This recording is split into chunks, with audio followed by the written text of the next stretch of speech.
Dans cette vidéo, nous allons voir comment on doit procéder pour préparer la mise en place de notre workflow d'intégration continue. La première chose, il faut d'abord représenter le schéma de l'architecture que l'on souhaite mettre en place.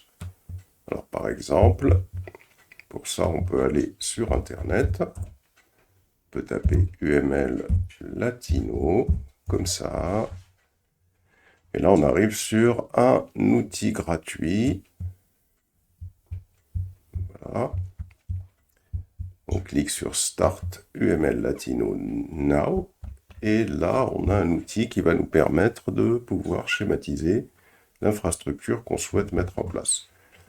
Quelle que soit l'infrastructure que l'on souhaite mettre en place, il faudra d'abord essayer de tester tout ça en local avant de commencer à déployer. Alors supposons qu'on souhaite par exemple mettre en place un workflow d'intégration continue avec GitLab, Jenkins, SonarQBE et puis un registré qui serait Docker Hub. Ça signifie, alors ici, donc on a le petit bonhomme qui est là, on clique 2 fois dessus. Si on veut faire une représentation un peu du tout, hein. Donc ici je clique sur Actor et ici je vais écrire Developer. Je vais écrire équipe DevOps tout simplement, hein, DevOps. Voilà.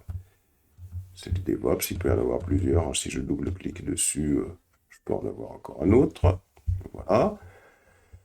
Ensuite, on va aller rechercher à ce niveau-là, en cliquant sur la barre de liste déroulante, on peut aller chercher, par exemple, alors structure et déploiement, ça c'est très bien. Structure et déploiement, et puis là, voilà, je peux avoir quelque chose qui va me permettre de représenter des serveurs. Alors, je clique 2 fois sur Note, hop. Là, je vais donc avoir les postes développeurs. Dans mon architecture, je vais avoir les postes dev, développeurs. Voilà.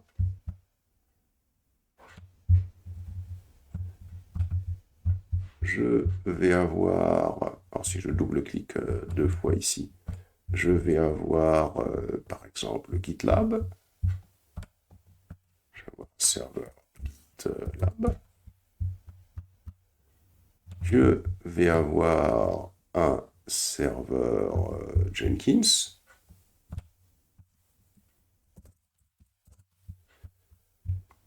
Je vais avoir un serveur SonarCube.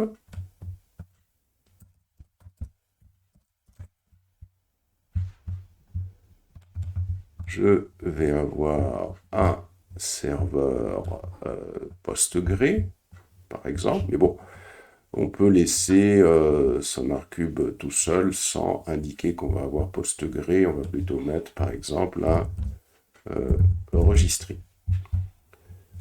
Et enfin, on va avoir une infrastructure ici qui va être le serveur de test. Et si je double-clique, on va avoir le serveur de déploiement.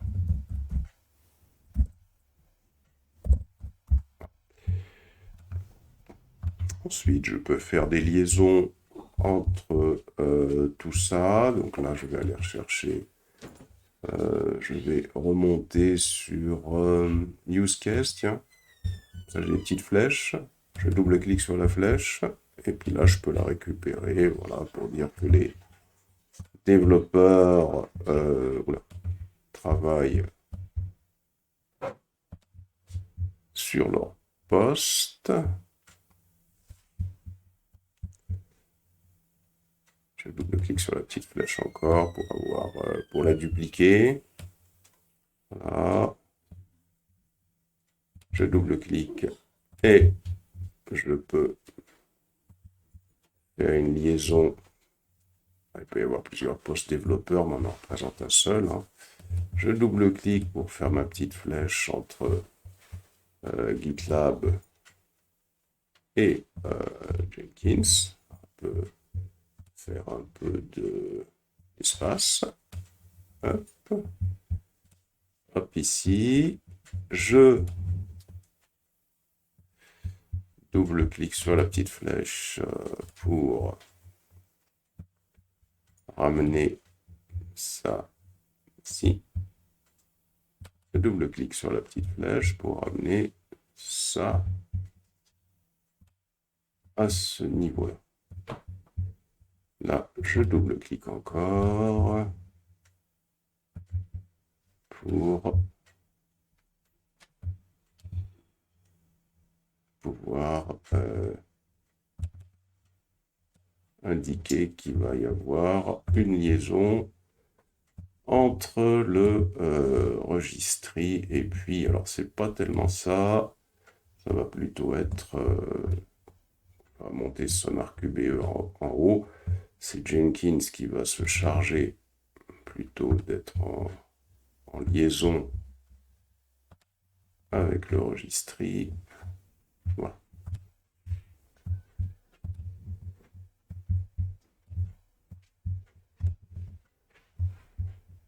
Après, bon, il suffit de soigner un petit peu les choses. Donc là, on a un exemple de workflow d'intégration continue. Alors, le truc, c'est que ça dépend de la solution qu'on choisit. On peut avoir une solution dans laquelle c'est comme c'est représenté ici.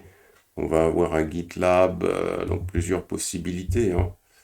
On va mettre les possibilités. Après, il faut choisir une possibilité. On peut avoir, alors d'ailleurs pour être plus concret encore, plus général encore, hein, expliquer tous les choix qu'on peut avoir. Attendez, on va agrandir ici.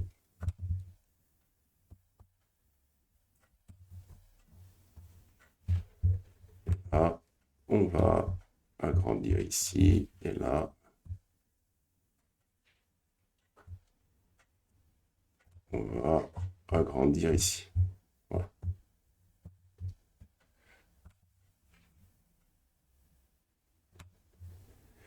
Alors, pour expliquer tous les choix qu'on peut avoir, d'abord ici, on ne va pas dire GitLab, on va dire serveur de gestion de code source.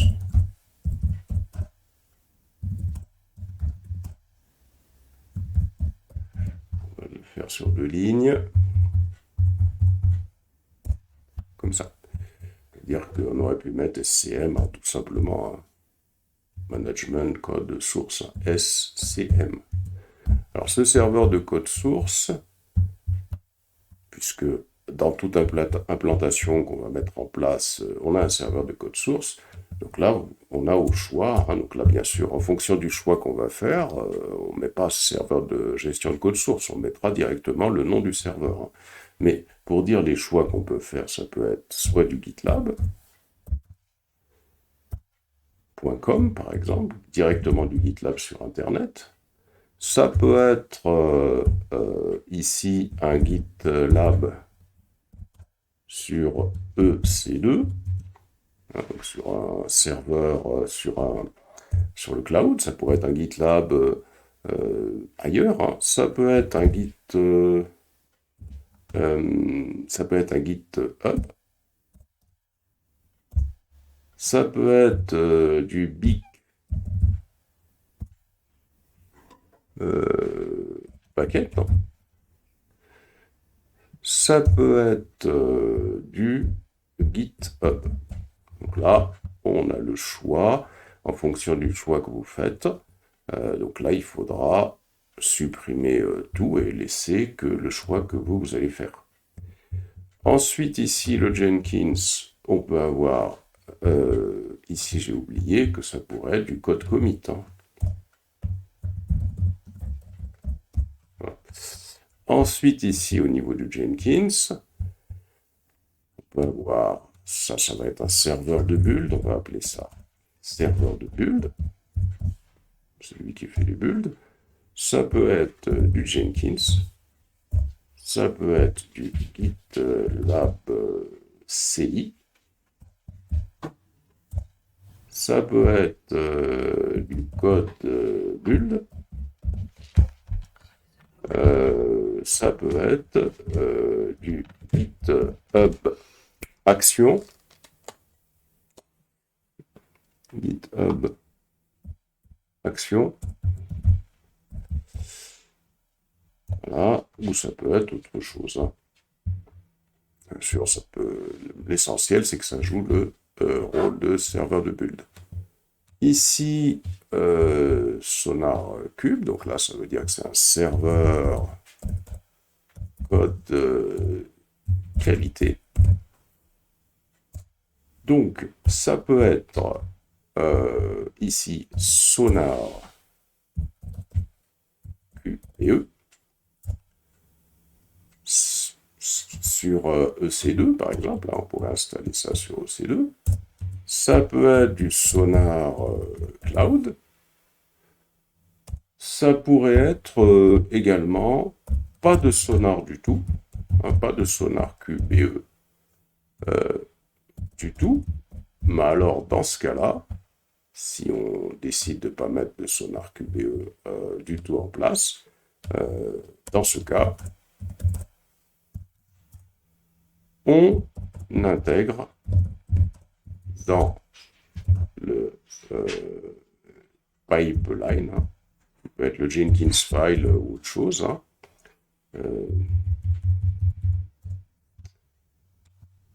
comment dirais-je, les stages de contrôle qualité. On en intégrera quelques-uns, même avec le sonar cube. Ici, pour le registry, ensuite, pour le registry, alors le registry, ça pourrait être le registry Docker. Hein. Là, ça peut être du Docker Up. Ça peut être un registry sur EC2 hein, qu'on crée, comme on le crée en local. Ça peut être tout simplement voilà, donc un registry sur EC2 comme on l'avait fait. Hein. Ça peut être un registry sur un registry. Ça peut être un registry local. Ou ça peut être un registry sur GitLab, par exemple. Alors, local, bon, on essaie d'éviter local quand même. Comme ça, on a la possibilité d'y accéder à partir du cloud. Ici, alors on peut décaler un petit peu pour pouvoir écrire. Alors on va faire comme ça. On va faire comme ça. Le serveur de test, ça peut être un cluster Kubernetes, EKS par exemple. Ça peut être un cluster Docker Swarm, par exemple. Ça, c'est pas trop mal. Et le serveur de déploiement, c'est la même chose. Le serveur de déploiement doit avoir la même configuration que le serveur de test. Hein. Ça veut dire que on va avoir soit du Kubernetes avec EKS ou un cluster Docker Swarm, par exemple. Voilà. Ensuite, une fois qu'on a cette représentation-là, alors ce qui est très important, c'est de penser à mettre, quand on a une infrastructure, de penser à représenter comment tout ça fonctionne ensemble.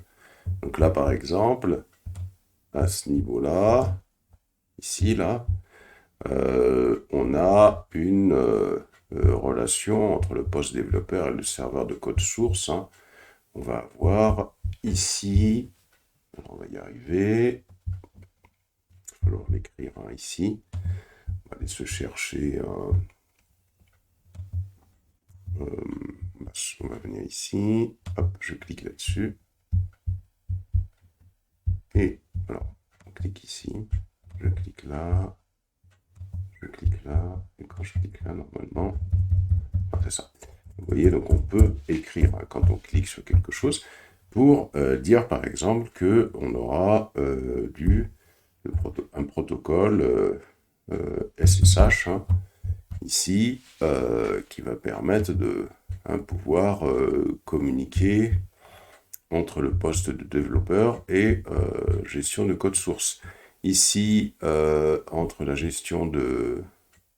le serveur de build et le serveur de code source, on va avoir à ce niveau-là hein, du SSH et de l'HTTPS. Hein. Donc ici, on va avoir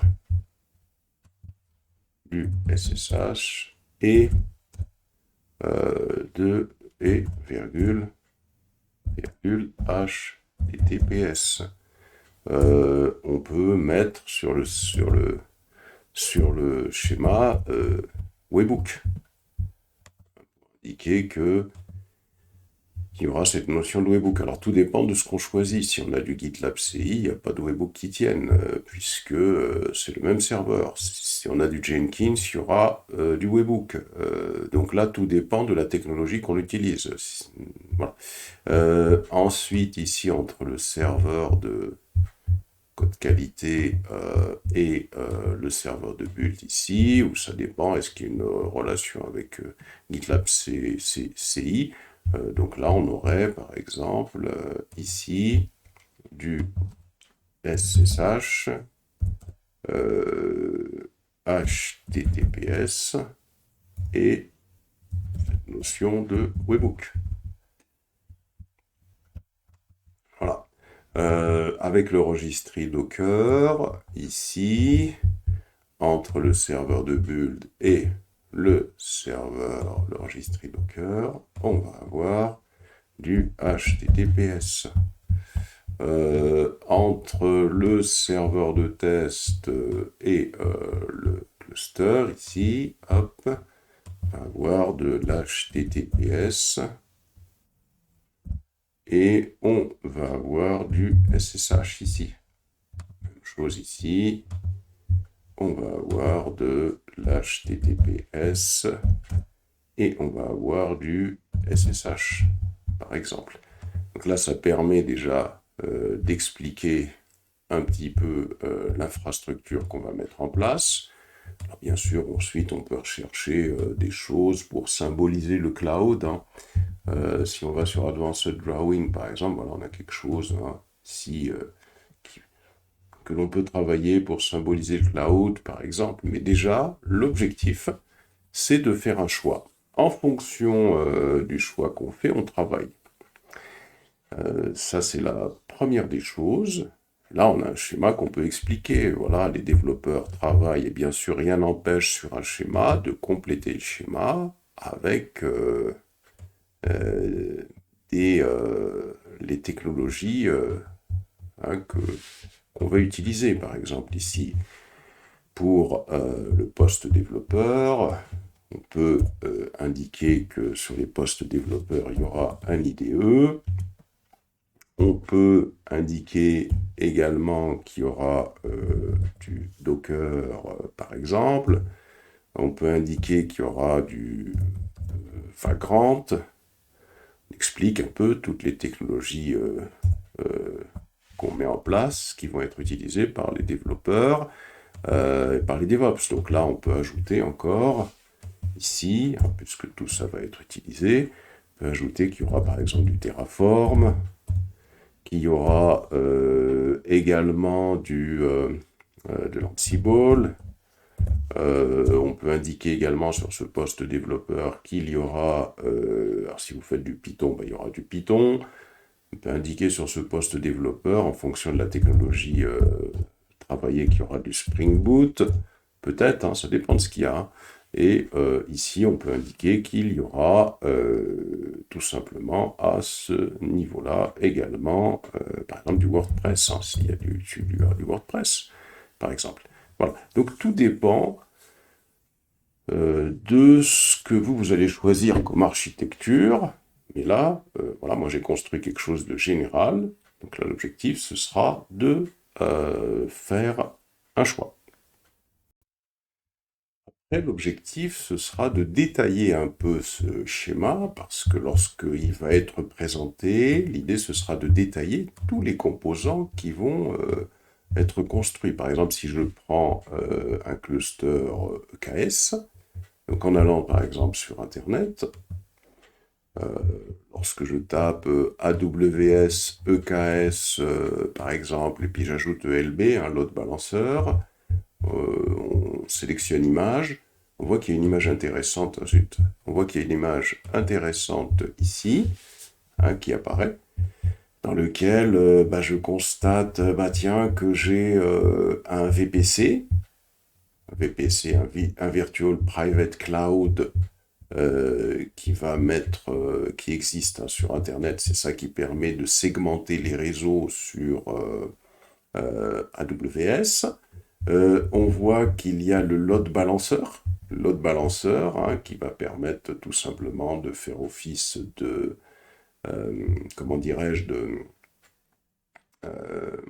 de achat proxy, hein, c'est-à-dire que c'est lui qui va recevoir la requête hein, et qui va la dispatcher.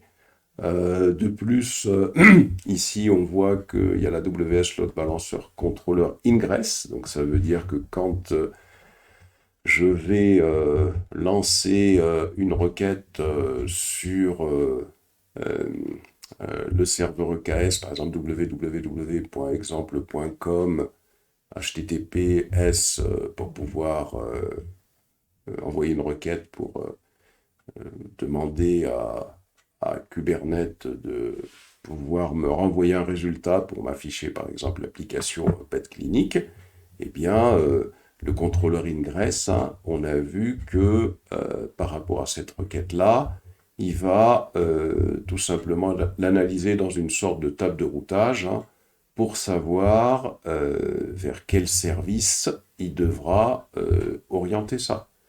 On voit ici également qu'il y a des zones de disponibilité, availability zone, availability zone, availability zone, et on voit notre scanner, notre, comment dirais-je, notre cluster EKS.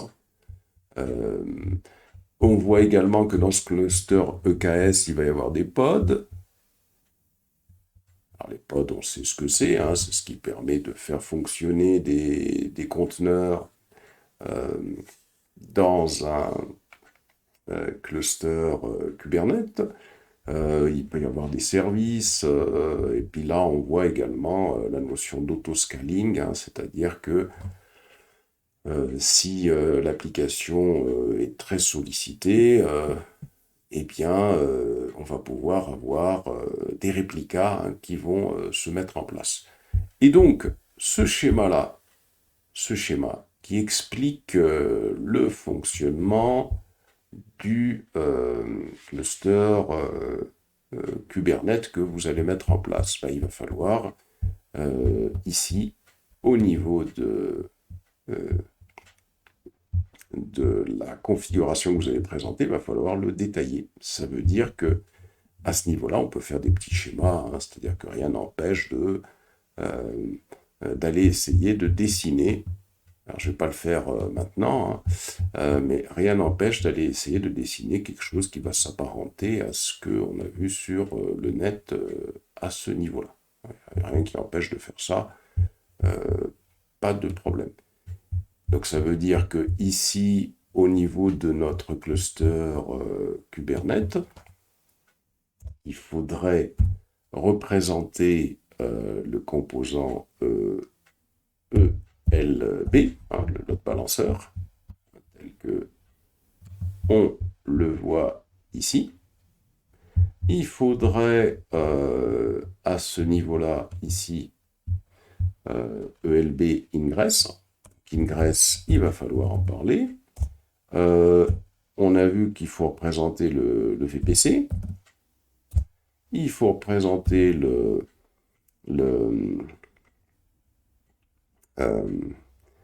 VPC. Il faut représenter, on va y arriver, groupe de sécurité. Il faut représenter également le alors, groupe de sécurité VPC, ELB ingress. J'ai peut-être oublié quelque chose, hein, bon, c'est pas grave. Voilà. Donc, c'est-à-dire que tout ça, il va falloir le représenter pour pouvoir présenter l'infrastructure que vous souhaitez déployer.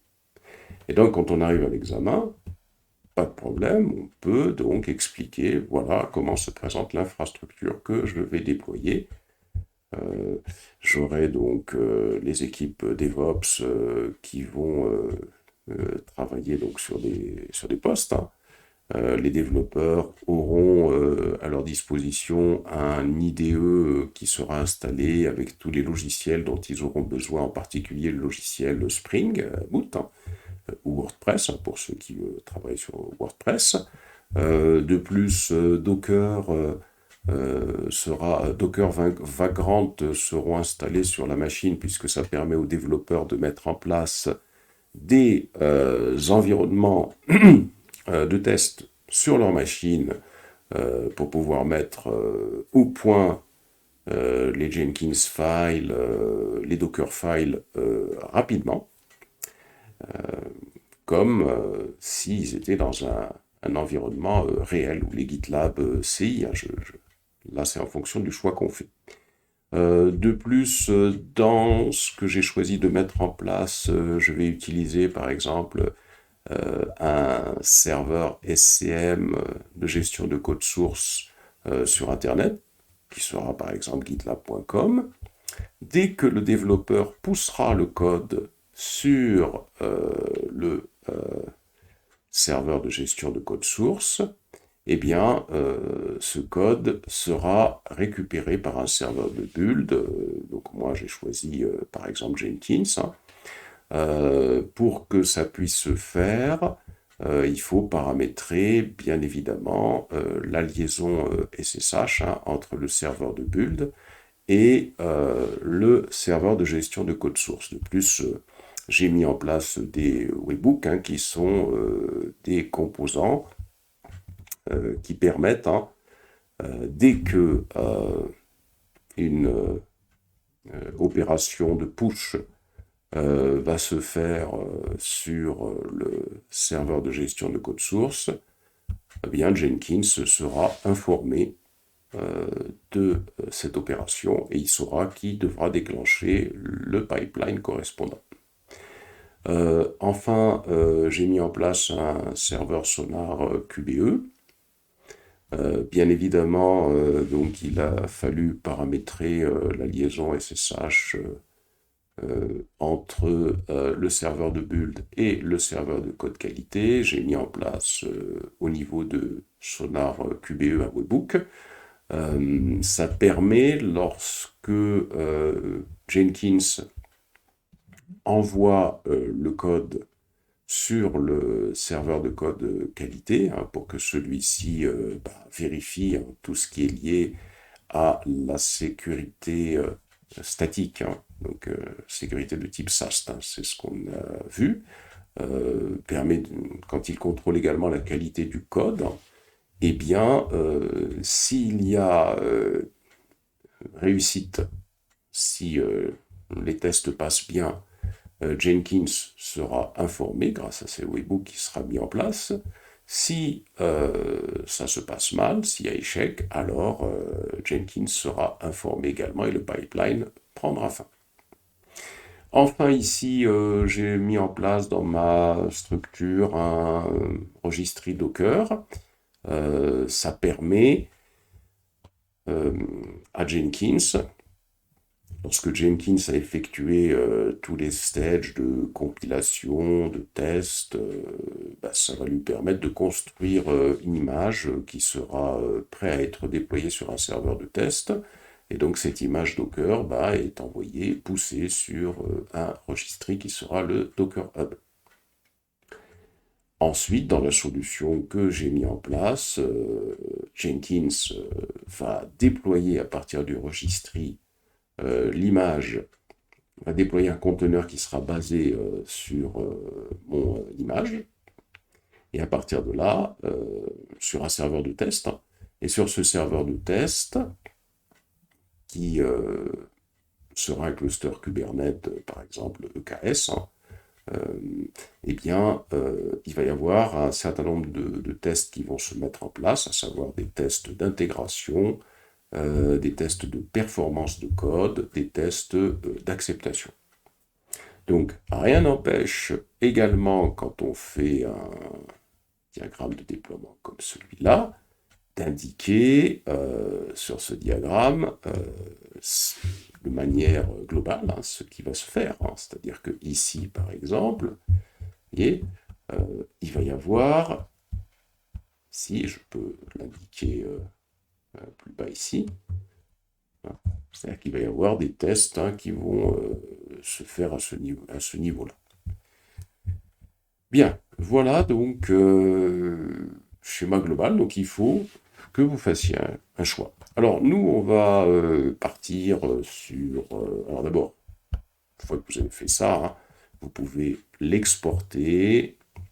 Vous voyez, donc là, vous pouvez l'exporter si vous voulez. Vous pouvez le sauvegarder. Save, d'ailleurs, ici, vous voyez save, diagramme. Hop. Mais alors attention, ça va être sauvegardé que dans le browser. Par exemple, save 3. Comme ça, je le retrouve quand j'y vais. Mais c'est que dans le browser. C'est la petite base de données du browser. Si on veut qu'il soit sauvegardé définitivement pour pouvoir y revenir, je vais faire un export. Je vais faire un file export, pardon. Je vais faire un file export ici, et je peux sauvegarder ça sous forme de PDF, de PNG ou de diagramme file. Ça me permet de le retrouver. Voilà, c'est au format UXF. Comme ça, je peux retravailler le diagramme. Première des choses, si on veut tester, supposons qu'on choisisse la solution GitLab, Jenkins, SonarQBE, etc. Première des choses, on peut déjà travailler avec GitLab Jenkins pour essayer de commencer à mettre un premier pipeline d'intégration en place, plus un registry local. L'objectif étant de comprendre ce qu'on va faire avec du GitLab, avec du code commit, etc. par rapport à notre projet. Donc là, l'idée, par exemple, c'est d'aller sur Linux. Voilà. Je vais faire un Docker PS pour voir ce qui fonctionne. Ok, c'est parfait. Et là, on va se faire un mkdir. Et donc là, l'objectif, ce que je veux faire, je me dis, tiens, j'ai envie de construire une solution avec du GitLab et du Jenkins. Et je laisse pour l'instant SonarQBE de côté, je laisse Kubernetes de côté, puisque l'objectif, c'est déjà de parvenir à mettre en place une solution, à réfléchir à comment je vais faire mon projet. Alors, peut-être que la meilleure des idées, ça va être quoi? D'abord, je vais revenir un peu ici. Meilleure des choses, et je vais, pour expliquer un petit peu ce qu'il faut faire, alors supposons que je choisisse une solution, ça pourrait être n'importe quelle solution, prenons par exemple avec GitLab, Jenkins et puis SonarQBE. Donc, première des choses, je vais travailler un peu sur ce schéma, mais ça, c'est pas le schéma à présenter, ce que je vais faire. Là, je vais expliquer l'idée, c'est comment on construit la chose. Nous, déjà, ce qu'on a réussi à faire, on a réussi, par rapport à notre projet, vous voyez ce que je vais faire, Je vais, tout simplement pour qu'on comprenne bien comment tout ça peut se mettre en place. Je vais aller rechercher ici les éléments que nous, on a réussi à faire déjà, pour qu'on comprenne où est-ce qu'on va. Donc ça, je le répète, hein, c'est pour la formation, pour qu'on comprenne ce qui manque, hein, et ce qu'on fait. Parce qu'il faut que vous ayez un schéma global dans la tête, hein, pour les gens qui ont peut-être encore des difficultés à voir où on va. Hein. Mais normalement, je pense que tout le monde a compris. Alors, je vais aller me chercher... Bon, je vais chercher ça. Voilà, pour pouvoir écrire du texte. Hein. C'est-à-dire que là, vous voyez, je vais mettre ça à côté. C'est pour écrire qu'est-ce qui on a déjà fait par rapport à notre projet, par exemple Pet Clinic ou WordPress ou autre chose. Hein. Je viens ici. Hein. Déjà réalisé. Premièrement, ce qu'on a fait, on a notre projet Pet Clinic, et le projet Pet Clinic est en microservice. Ah, c'est ça qui a été fait. Hein. Donc, il y a un premier microservice qui s'appelle Spring Pet Clinic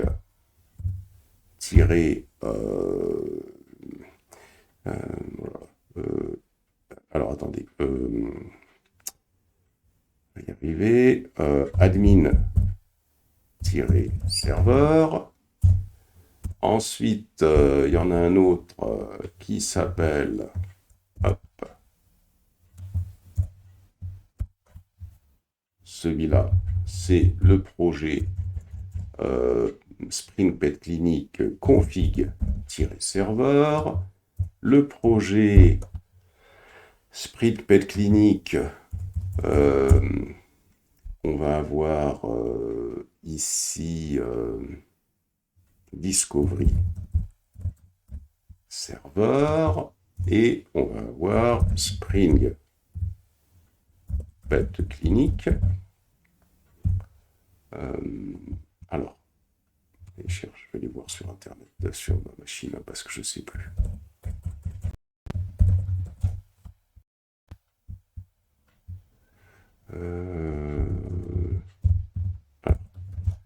Je vais aller sur DevOps. Voilà, c'est ça que je vous avais fait faire. Donc, admin serveur, config serveur, discovery serveur. Voilà, c'est ça. Et donc, on a également, voilà, cela. OK. Donc, on a également, et on a préparé tout ça. On a également ici, on a dit API-gateway. On a le customer service. On a le vets-service. Et on a le visite-service. Et donc, on a préparé ces projets-là. À l'intérieur de ces projets, on a fait les Dockerfiles pour chaque projet. Parce que c'est voilà, qu'on a fait pour chaque projet, on a fait les Dockerfiles. Ça, c'est bien.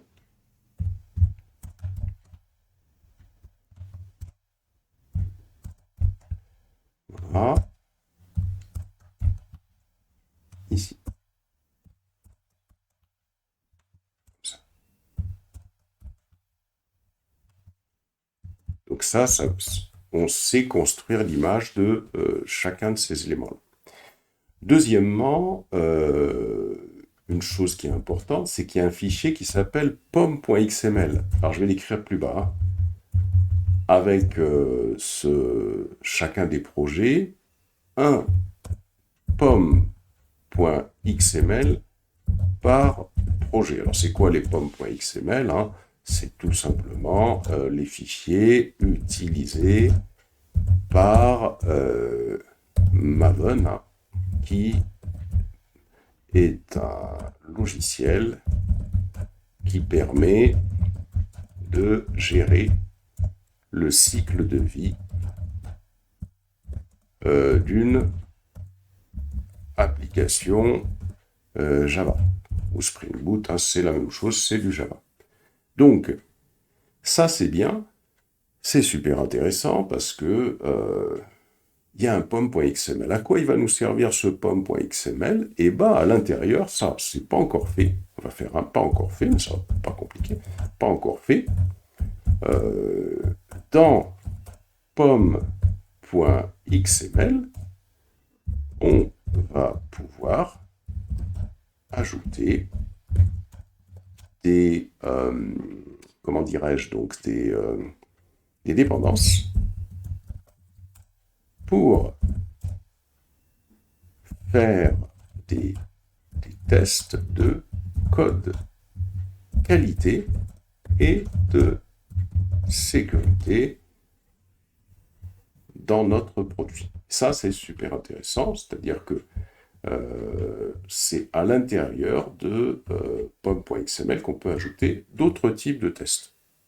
Mais on pourrait se passer de son ArcQBE, hein, c'est-à-dire qu'on pourrait, on est par exemple intéressé uniquement par faire de la couverture de code, rechercher certains bugs, etc. On ne veut pas quelque chose de trop complet. À partir de là, on peut travailler qu'avec le fichier pom.xml. Donc on ajoutera quelques-uns, ça c'est assez rapide. Hein. On a des produits qui permettent de faire pas mal de choses. Hein. Donc c'est des petites dépendances à rajouter. Et on fera passer ça dans le pipeline. Donc ça, c'est déjà bien d'avoir préparé ça. Donc là, on a quelque chose de très bien. Ensuite, ce qu'il faut faire ici, parce qu'il faut, nous, on part du principe, d'abord, il y a des projets qui sont, je vais remonter ici. Hein. Il y a des projets comme admin server, config server et discovery server. Ces projets-là, la seule chose qu'on va faire avec ces projets-là, c'est créer des images Docker prêts à être déployées qui seront envoyées sur le registry Docker parce que ces produits-là, comme admin server, config server, discovery server, c'est, on va dire, des outils, hein, des outils qui vont nous permettre de faire fonctionner l'application dans le cloud. Donc je vais un peu séparer les choses ici. Hein. Vous voyez, hop, je fais comme ça. Hein. Donc, si vous voulez, ces outils seront les images de ces projets, hein, les images Docker de ces projets seront envoyées sur le registry Docker. C'est-à-dire que ici, directement sur ce registry, on aura l'image de admin server. Voyez. On aura l'image de config server et on aura l'image de discovery server, tout simplement. Hein. Là, on ne va pas s'amuser à ces trois projets-là. C'est des projets plutôt orientés techniques. Hein. C'est des petits projets qu'on suppose qu'ils ont déjà été réalisés et envoyés sur le registry. Donc l'idée, hein, c'est de les y stocker une bonne fois pour toutes. Ensuite, restent ces projets-là, l'API Gateway, Customer Service, Vet Service, Visit Service. Alors l'objectif, c'est quoi? C'est ici, là on suppose l'idée, hein, ici, hop, chaque micro-service est développé par une équipe DevOps. Donc on suppose qu'il y en a 4 des équipes DevOps. Hein. C'est des petits microservices, hein, ou alors ça peut être la même équipe hein, qui va développer ce microservice, mais on peut partir sur ce principe-là. ou alors c'est la même équipe, hein, ou c'est la même équipe qui développe à tour de rôle hein, les microservices. Ou, bah, là vous faites un choix, hein, ou c'est la même équipe qui développe les microservices séquentiellement. Voilà. Donc là, ce qu'il y a de bien avec les microservices, c'est qu'on peut faire le choix qu'on veut. Et donc l'objectif, c'est que ici, sur GitLab, à ce niveau-là, il faudra créer 4 projets. Il faudra créer le projet API Gateway. Il faudra créer le projet Customer Service. Il faudra créer le projet Vets Service. Il faudra créer le projet Visit Service. Voilà donc les projets qu'il faudra créer. Vous voyez, 4 projets à créer sur... et pour chaque projet, un pipeline ici. Vous voyez, un pipeline par projet. Ici, ici. Regarde, tout ça, c'est des choses que je dis pour le cours. Hein, c'est pas, bon, s'il y a de la place pour les mettre, on les met, mais sinon, voilà. Ici, un pipeline par projet. À ce niveau-là. Donc ça, c'est pas difficile à faire. Ici, un pipeline par projet. Qu'est-ce qu'il y aura dans ce pipeline? Il y aura la récup du projet. Il y aura la compilation. Il y aura le test. Il y aura tout ça compliqué, hein, c'est-à-dire qu'il va y avoir un MVN compile, MVN test, ça on a déjà fait. Hein. Il y aura également ici, donc ça c'est des tests unitaires. Hein. Il y aura également, par exemple, un test de couverture de code, par exemple.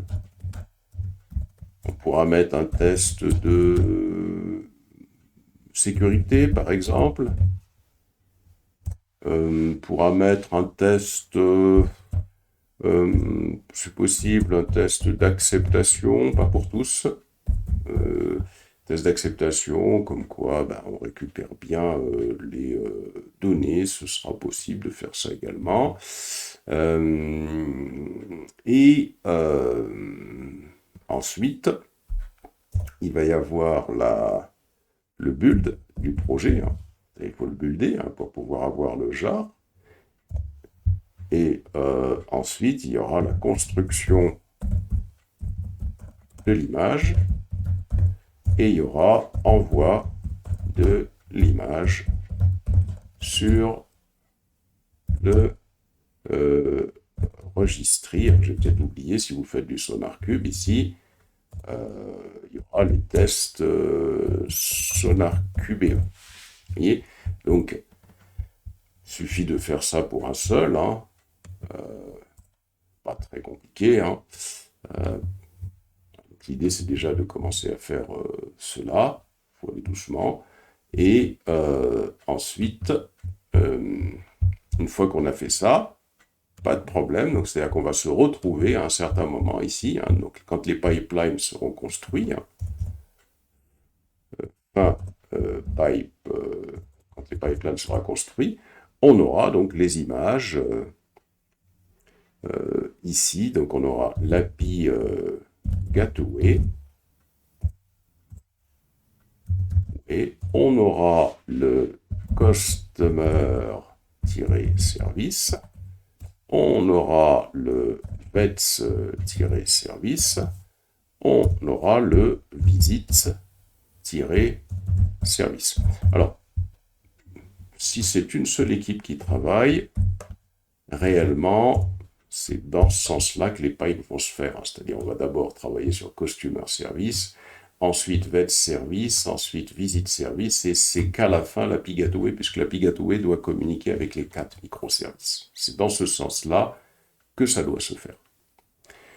Une fois que ça c'est fait, eh bien, au fur et à mesure qu'on envoie un microservice, ici, sur le serveur de test, là, on va pouvoir faire des tests d'acceptation, c'est-à-dire d'acceptation comme quoi l'application on récupère bien ce qu'on veut. C'est-à-dire, par exemple, pour les costumeurs, on peut récupérer la liste des clients, enregistrer un client, etc., etc. Donc, il faut des tests d'acceptation automatisés, ici, automatisés. Des tests d'intégration. Intégration, ça veut dire que, comme à chaque fois on déploie l'ensemble de l'application, au fur et à mesure que les microservices sont terminés, ces trois-là seront toujours déployés, puisqu'ils doivent exister. Customer Service, premier à être déployé, ensuite Vet Service, Visit Service, etc. etc. Il y a également l'image du tracing qui, elle, est sur Docker de toute façon. Et donc, on pourra faire au fur et à mesure des tests d'acceptation automatisés. Donc là, il y a des produits qu'on pourra intégrer dans le pom.xml. Ici, on pourra faire également des tests de performance. Ça, c'est possible aussi avec un produit comme JMeter. Et on peut faire, voilà, c'est ça. On peut faire ces tests-là. Et quand les tests sont passés, manuellement, on peut décider de faire en sorte que le serveur de test devienne le serveur de production, ou alors on pourra, avec Jenkins, déployer dans le serveur de production directement.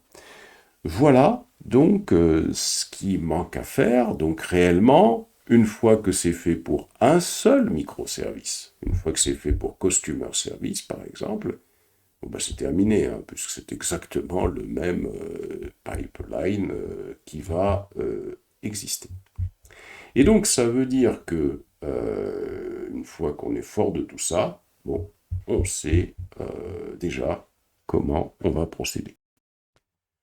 Donc, supposons que l'on choisisse GitLab et Jenkins, on peut déjà commencer à travailler sur ces deux-là, GitLab et Jenkins, plus ensuite on pourra y rajouter du Sonar QBE, mais si votre machine n'est pas trop puissante, donc ce sera du Sonar Cloud, et le registre local pourra être rajouté également, le Minikube, pour pouvoir travailler un petit peu tout ça. Et donc, première des choses, donc ça c'est une chose qu'on avait déjà fait, on a un Docker Compose ici, qu'on peut aller récupérer pour dockeriser tout ça. Quel est l'objectif de ce qu'on fait ici? L'objectif, on est en train de réaliser, de mettre en place un environnement de test sur notre machine, c'est ce qu'on a vu tout à l'heure dans le schéma, pour que le développeur, le DevOps, puisse préparer ses outils. Souvenez-vous, tout à l'heure, si je retourne sur UML Latino, UML Latino, ici, si je viens ici, voilà, je vais aller sur, je ne sais pas ce que j'ai, pas celui-là. Je ne sais pas par contre si je l'ai.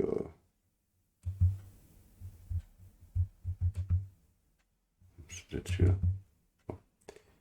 Si je retourne, alors non, c'est pas tout à fait celui-là. Si je retourne sur le dernier diagramme que j'ai fait, celui-là, voilà. Si on retourne sur ce dernier diagramme-là, on voit que sur le poste des DevOps, maintenant, du développeur, il y a des produits comme IDE, Docker, Vagrant, etc. L'objectif, c'est que avant de créer le pipeline grandeur nature, il faut d'abord tester localement. C'est à ça, c'est la raison pour laquelle on installe tous ces outils-là. Alors là, on va utiliser Docker pour pouvoir faire ça, puisqu'il faut d'abord tester avant de travailler sur le Internet avec GitLab.com. Il faut tester avec Minikube avant d'aller s'amuser à mettre un EKS en place, parce qu'un EKS, ça dépense un peu d'argent, donc il faut qu'on fasse ça très vite, il faut que ça marche d'abord localement. Voilà. Et donc, première des choses ici, on a dit, on va se faire, hop, on va se créer un Docker Compose.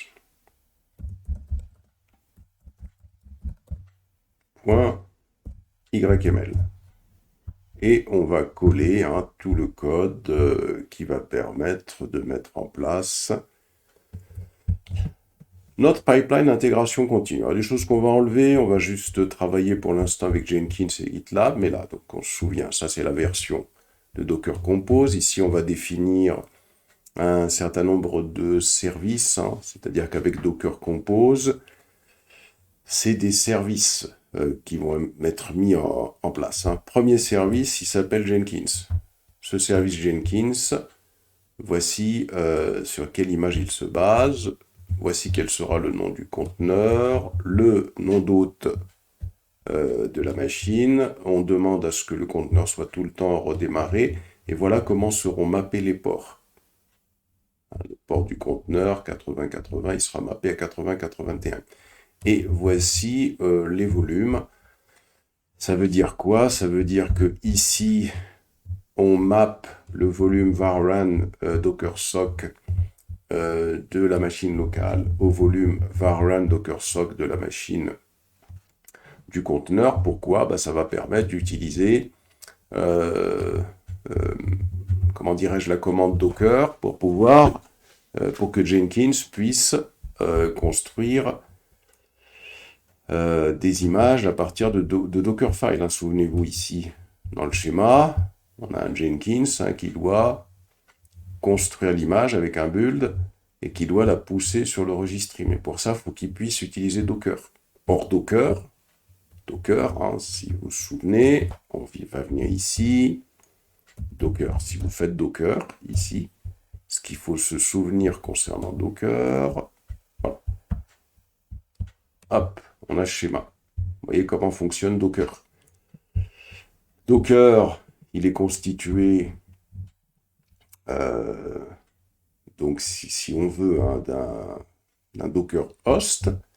C'est-à-dire que le Docker host, il va y avoir un démon Docker qui va fonctionner. Un démon, c'est tout simplement une sorte de service qui fonctionne en arrière-plan, une sorte des fois je perds un petit peu mes termes, bon, on va dire que c'est tout simplement un service qui fonctionne en arrière-plan, et ce service qui fonctionne en arrière-plan, vous voyez, donc ça veut dire qu'il y a un serveur Docker en quelque sorte, mais il attend des instructions du client Docker. Le client Docker va lui envoyer une instruction, il va lui dire Docker pool, telle image. Et donc le démon Docker reçoit l'instruction, Docker pool, il comprend qu'il doit s'adresser à un registry pour pouvoir pooler cette image, pour pouvoir la récupérer, et il va la télécharger, cette image, on voit ici. Si je fais un Docker build, à partir du client Docker, le démon Docker reçoit l'instruction, et le démon Docker, qu'est-ce qu'il va faire? Il va tout simplement construire le conteneur à partir de l'image. Le Docker build, ça permet de construire une image à partir d'un Dockerfile. Donc ça, c'est un schéma qui est extrêmement important à retenir, parce qu'il faut comprendre le fonctionnement de Docker, il faut être capable de l'expliquer. Or, nous, ce qu'on veut faire, c'est dans les conteneurs Docker qui sont ici, qu'est-ce qu'on veut faire? Dans le conteneur Docker qui est ici, on veut que la commande Docker puisse fonctionner. Pour que ça puisse se faire, il faut qu'on installe le client Docker, il faut qu'on installe Docker à l'intérieur du conteneur, mais en réalité, le démon Docker qui va être utilisé, ça va être le même que la machine locale. Il n'y a pas un deuxième démon Docker qui va exister à l'intérieur de ce conteneur. Il n'y a pas ça. Donc, pour exprimer ça, c'est ce qu'on fait ici dans le fichier volume qui est ici, parce que le fichier var run docker sock, une socket, hein, c'est quoi une socket? Un sock, ça veut dire qu'on va avoir Docker. Quand le client Docker, hein, je reviens ici, quand le client Docker veut communiquer avec le démon Docker, il envoie l'instruction dans le fichier qu'on voit ici sur cette image. Vous voyez, l'instruction va être envoyée, pas sur l'image, hein, l'instruction Docker build, cette instruction, elle va être envoyée dans le fichier DockerSock qui est dans le dossier varrun. Elle est envoyée dans DockerSock et donc cette instruction que le client Docker envoie dans DockerSock, eh ben le démon Docker il va la lire. Vous voyez, donc c'est à ça qu'il sert ce fichier. Et donc le conteneur et la machine hôte vont utiliser le même fichier DockerSock. Donc ça c'est important. Sinon on ne pourra pas utiliser Docker, c'est pas possible. Donc ça, c'est le premier point. Ensuite, le deuxième point ici, c'est que on va tout simplement mapper le dossier Jenkins Home avec le dossier Jenkins Home qui sera sur la machine hôte. Et ça nous pose un problème parce que dans le conteneur Docker, qui va faire fonctionner Jenkins, l'utilisateur qui va exécuter l'application, cet utilisateur-là, c'est l'utilisateur Jenkins, comme on va le voir tout à l'heure. Et donc cet utilisateur Jenkins, il faut qu'il ait des droits sur ce dossier qui sera sur la machine réelle pour qu'il puisse écrire à l'intérieur. Je jetterai un coup d'œil à ça ensuite.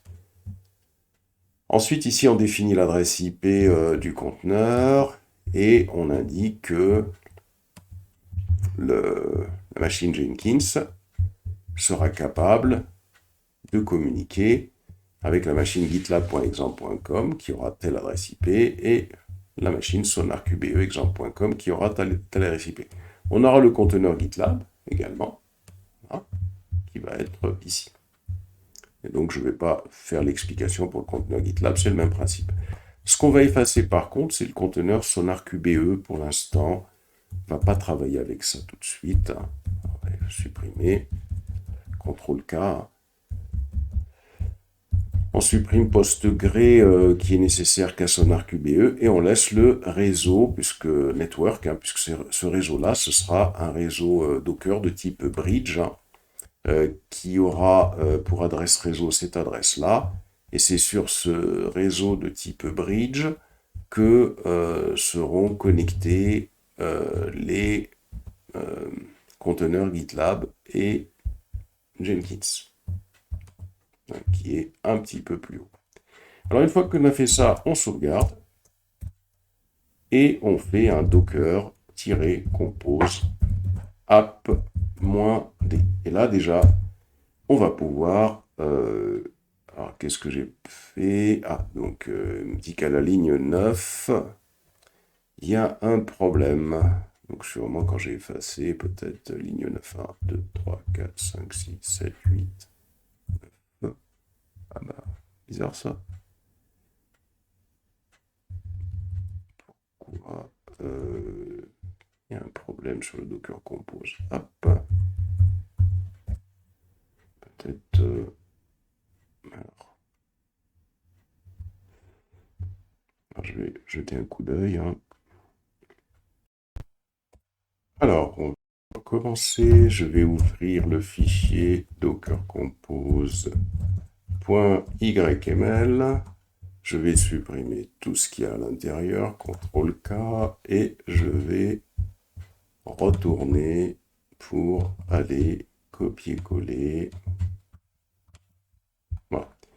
Je remonte. Et là, ici, j'ai le SonarQBE. À partir de SonarQBE, je supprime, mais jusqu'à Network. Hein. Donc ça veut dire que dans votre code, vous avez GitLab et Jenkins, c'est le réseau. OK. À partir de là, on va se faire un docker-compose app-d. Voilà. Alors, il me dit qu'il y a un réseau qui s'appelle... Oui, c'est parce que moi, je dois avoir... Alors, si vous avez le même problème, il faut savoir quel est le réseau qui a la même adresse IP qu'un réseau déjà existant. Donc, network, ls. Et là, bon, moi, je pense que c'est ce réseau-là. Donc, je vais le supprimer. Docker network. Si vous n'avez pas le même problème, hein, et que ça passe, vous n'avez pas besoin de faire ça. Voilà, moi j'efface le réseau qui me pose un problème et je recommence. Voilà. Donc là, ça va assez vite pour moi parce que les images sont déjà existantes. Hein, c'est pour ça. Si vous faites un Docker PS, une fois que ce sera lancé pour vous, vous aurez un GitLab et un Jenkins hein, qui seront fonctionnels. Et si vous faites un Docker Network LS, vous aurez le DevOps app.net qui aura été créé. Et là déjà, l'objectif, c'est déjà de, si c'est GitLab et Jenkins que vous choisissez, là l'idée, ça va être de commencer à travailler avec GitLab et Jenkins. Et si c'est pas ça, pas de problème, il y aura au moins les éléments qu'il faut pour travailler avec autre chose que je ferai sûrement également, mais pas aujourd'hui. Hein. Je donnerai moi des solutions avec GitLab CI, avec GitHub Action, et ici avec GitLab et Jenkins. Comme ça, des camarades pourront choisir un peu ce qu'ils veulent. Une fois que ça c'est fait, alors déjà ce qu'on peut faire, on peut faire un Docker Logs GitLab pour voir un petit peu ce qui se passe, ça a l'air de marcher. On peut faire un Docker Logs Jenkins pour voir un petit peu ce qui se passe. Et là, on a un problème. Là, il nous dit cannot touch. Voilà, parce que le problème qui se pose ici, il y a un problème de permission. Pourquoi il y a un problème de permission? Si je rentre dans le conteneur Jenkins docker exec -it Jenkins bash ici. Alors déjà, il me dit donc que c'est pas possible de rentrer à l'intérieur, mais si on allait voir le Dockerfile Jenkins, on va voir que, puis quand il fonctionnera tout à l'heure, on va voir qu'il y a un utilisateur qui est l'utilisateur Jenkins à l'intérieur. Cet utilisateur Jenkins, il a pour ID 1000. Et nous, ce qu'on veut faire, alors si je fais un nano docker-compose.yml, et nous, ce qu'on veut faire, on veut que le dossier $home/Jenkins home soit mappé au dossier du conteneur /var/Jenkins home. Or, l'utilisateur qui s'appelle Jenkins ici, qui a pour ID 1000, n'a pas de droit sur ce dossier-là. Donc, on va lui en donner. Donc, je reviens ici. D'ailleurs, si je fais un ls $home/Jenkins, il me semble que c'est tiré ou underscore, je ne sais plus, non, c'est l'autre, ça doit être l'autre, comme ça. Attendez, je ne sais plus du tout. Je vais refaire le Docker Compose. Donc on a dit que c'est Jenkins underscore home, c'est ça. Voilà. Si je fais underscore ici home, vous voyez, donc il n'y a rien pour l'instant dans ce dossier. Mais c'est un dossier qui existe. Donc ce qu'on va faire, on va faire un sudo c shown, sudo shown, à l'utilisateur 1000 qui est dans le groupe 1000, parce que l'utilisateur 1000 qui est dans le groupe 1000, c'est qui? C'est vous. Hein. C'est-à-dire que si vous faites ça, si vous faites un cat /etc /passwd, vous trouvez que l'utilisateur avec lequel vous êtes connecté, c'est 1000. Hein. Ne travaillez pas avec le root. Hein. Ne travaillez pas avec le root. Il faut travailler avec l'utilisateur qui est par route. Donc c'est 1000. Et cet utilisateur 1000, Si vous allez, on ira tout à l'heure, hein, si on va dans le conteneur Jenkins, dès qu'on va le faire fonctionner, ben on va trouver que l'utilisateur Jenkins, il a pour ID 1000 et il est dans le groupe 1000. Donc nous, ce qu'on va faire, ici, on va faire un sudo shown. L'utilisateur 1000, il sera propriétaire, hein, shown c'est ce que ça veut dire, hein, il sera propriétaire du dossier $home/Jenkins _ home. Voilà.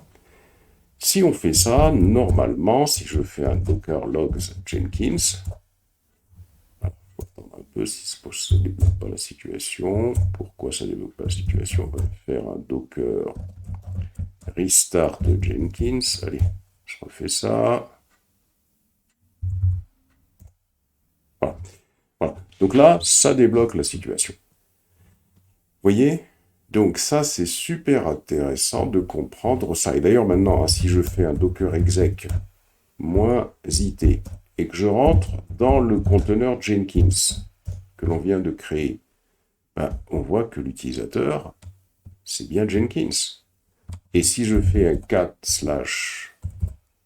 /etc/passwd, on voit que l'utilisateur Jenkins, il a bien pour ID 1000. Comme j'ai fait en sorte que le propriétaire du dossier qui a été mappé, c'est 1000 pour dire que c'est l'utilisateur qui a pour ID 1000, et le groupe auquel il appartient, c'est 1000. Et donc, à partir de là, cet utilisateur Jenkins, pas de problème, il a des droits de lecture, écriture sur le fichier. Bien. Une fois qu'on a fait ça, on va aller configurer notre Jenkins. Alors pour ça, je lance le navigateur http://localhost et si vous allez voir le Docker Compose, c'est le port 8081 que j'ai choisi de mapper parce que parfois il peut y avoir des problèmes avec le port 8080. Ensuite, pour pouvoir débloquer, on revient sur l'invite de commande, docker logs, Jenkins. Et là, on va aller chercher le mot de passe. Le mot de passe, il est là. Si vous ne dockerisez pas Jenkins, ben, il faudra rechercher dans ce dossier-là.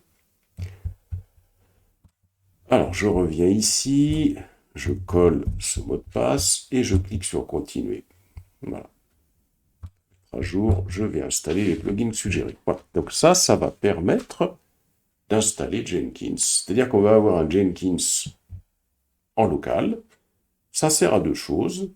Ça ne sert pas à mettre l'infrastructure qui va être utilisée par l'ensemble des DevOps, des équipes DevOps dans l'entreprise en place, mais ça sert à mettre une infrastructure dockerisée sur le poste du développeur et des DevOps pour qu'ils puissent tester les outils, pour qu'ils puissent construire leur Jenkins file, pour qu'ils puissent construire leurs tests, et pour que tout ça soit ensuite déployé réellement.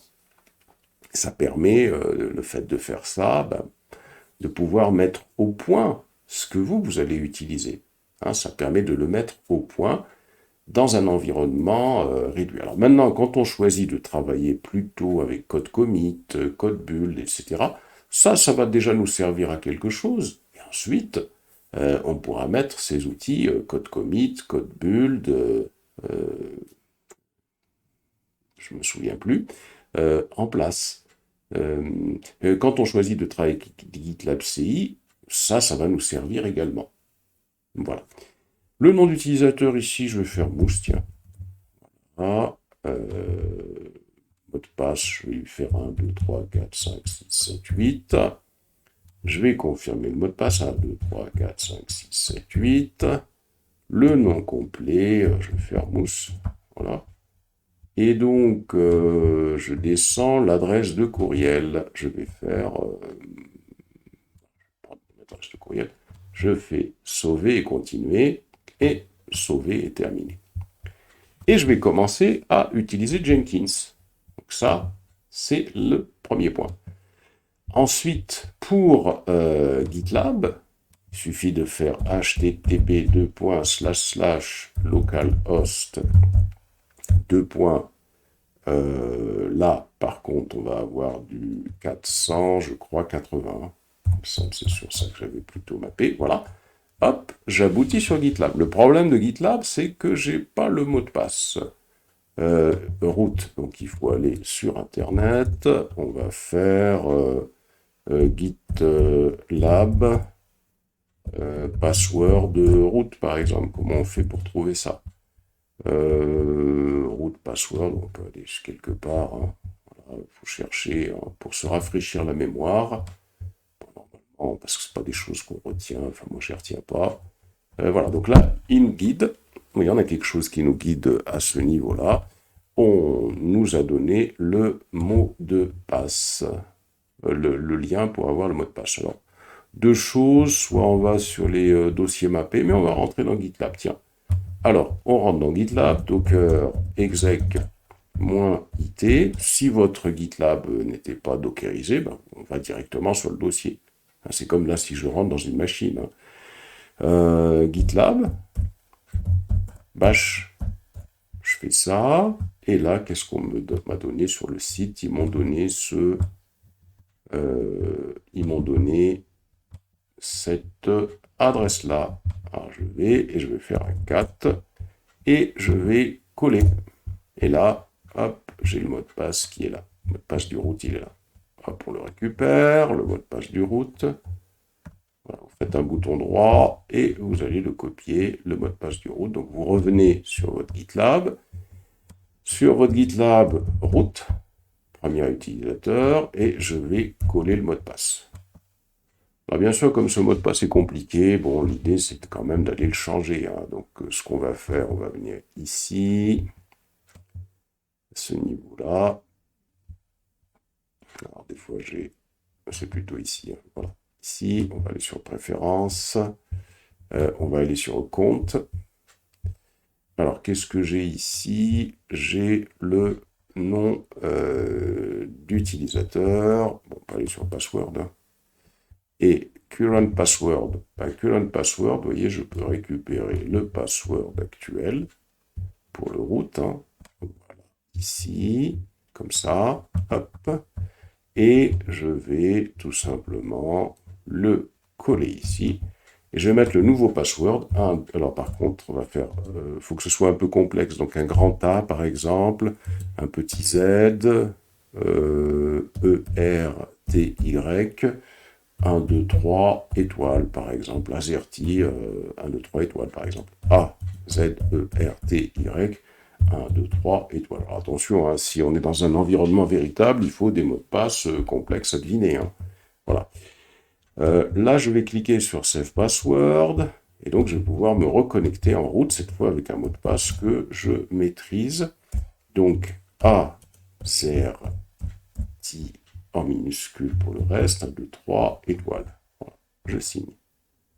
Ici, première des choses, quand on est là, on va aller sur, à ce niveau-là, je vais aller sur Préférences.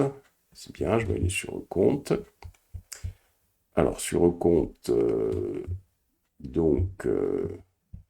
voilà. Donc, on a cela. Alors, maintenant, il faut chercher. Voilà, donc je viens ici à User Setting. On va aller sur Admin Area, il faut chercher. Et Admin Area, voilà, ça me permet de faire fonctionner New User, hein, ici en particulier. Et je vais créer un nouvel utilisateur. Hein. Je clique sur New User. Alors bien sûr, GitLab, si on est plusieurs à travailler dans une entreprise, on peut se créer son compte. Ou on peut créer un compte ici et inviter des collaborateurs à travailler sur notre projet. Bien, je vais créer le compte Mousse. Mousse.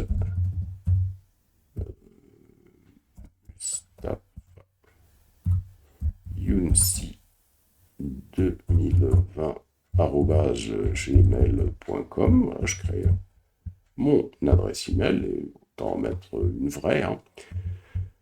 Ici, je vais choisir The user has unlimited access to all group project user and features, donc administrateur, et je clique sur Create User. Voilà. Une fois que j'ai fait ça, donc ce que je vais faire, je vais venir ici, Sign Out, je me déconnecte, et cette fois-ci, je vais me reconnecter plutôt avec cet utilisateur que j'ai créé, Mousse, et A, Z, E, R, T, Y. Par contre, je sais 2, 3. Ah oui, mais je peux pas. J'ai totalement oublié d'aller modifier le mot de passe. Donc, on va retourner un route. D'abord un A, Z, E, R, T, Y. 1, 2, 3, étoile. Et oui, parce que quand on revient ici, alors je clique pour aller dans Admin Area. Il faut aller sur, quand on a créé l'utilisateur Mousse tout à l'heure, donc je clique sur Mousse, il faut l'éditer, et quand vous l'avez édité, quand on l'a édité, bah, il faut aller changer le mot de passe à ce niveau-là, A, Z, E, R, T, Y, 1, 2, 3 étoiles. Alors généralement, il faut donner un autre, hein, mais là, bon, pour qu'on s'en souvienne, voilà, sinon, n'oubliez pas, le mot de passe doit être complexe. Voilà, donc j'ai donné un mot de passe, je sauvegarde les changements. Voilà, c'est parfait. À partir de là, on peut donc cette fois-ci se déconnecter. Hop, sign out. Cette fois-ci, donc, mousse et A, Z, E, R, T, Y, 1, 2, 3, étoiles. Voilà. Là, il me demande le mot de passe actuel. A, Z, E, R, T, Y, 1, 2, 3, étoiles. On va remettre le même. A, Z, E, R, T, Y, 1, 2, 3. Je vais faire étoile, étoile, comme ça. Ce sera un petit peu différent. 1, 2, 3, étoile, étoile. Voilà. Je sauvegarde le nouveau mot de passe. Et je me reconnecte. Mousse. A, Z, E, R, T, Y. 1, 2, 3, étoile, étoile. Voilà. Et donc, quand on a fait ça, première des choses, on crée un projet. On crée un blank project. Et donc, je vais créer le projet Customer Service, de ce qu'on a vu dans l'explication de ce qu'on veut faire. Ici, namespace mousse, Customer Service, c'est le projet. Alors, on décoche, initialise repository with readme, on va le mettre en mode private, create project. Voilà. Ensuite, on se crée un autre projet. On clique sur Project Overview. Ici, alors je vais faire plus. Alors, New Project, on a dit, hein. Create Blank Project. Là, cette fois-ci, c'est le projet API-Gateway. Hop, section mousse, private. Je décoche initialise repository et je crée le projet. Il faut faire la même chose pour notre projet, New Project Repository, Create Blank Project ici. Ce projet, je vais l'appeler Vets Service. Voilà. Et à ce niveau-là, mousse. Et je décoche, initialise repository. Et enfin, je vais créer le dernier projet, hein, c'est ce qu'on a expliqué dans le schéma de tout à l'heure. On va avoir visite service à ce niveau-là, et ici, on aura mousse. Et là, on décoche, initialise repository with readme. Voilà. Et donc là, Project Overview, on a bien nos projets. On va, je viens ici, je vais aller sur la page d'accueil, et on va travailler, par exemple, avec un projet, puis ça va être la même chose pour les autres. Hein. Je vais aller, par exemple, sur Customer Service. Voilà. Customer Service, quand je clique dessus, il me donne les instructions ici pour pouvoir créer un repository. Donc, je vais sur mon dossier, exit, clear, ls, donc c'est Spring Customer Service, voilà, hop, cd, voilà. Au cas où vous avez récupéré ce projet de GitHub et puis qu'il y a un dossier GitHub, dossier.git caché, hein. Donc qu'est-ce qu'il faut faire? Il faut faire déjà un ls.git pour voir s'il existe, donc apparemment il n'existe pas. Et au cas où il existe, hein, pour tout réinitialiser, faites un sudo rm -r, hein, git, comme ça vous êtes tranquille. Hein. C'est un dépôt qui ne sera pas initialisé. Deuxième chose à faire, il faut d'abord créer une clé SSH. Donc on va venir ici, on va sur Préférences, et dans SSH Key, à ce niveau-là, il faut une clé SSH, la clé publique, hein, pour que je puisse communiquer en SSH, comme on l'a vu sur le schéma, avec le GitLab distant. Alors pour ça, donc ssh-key-gen, hop, il dit que ça existe déjà, bon, je vais l'écraser. Voilà.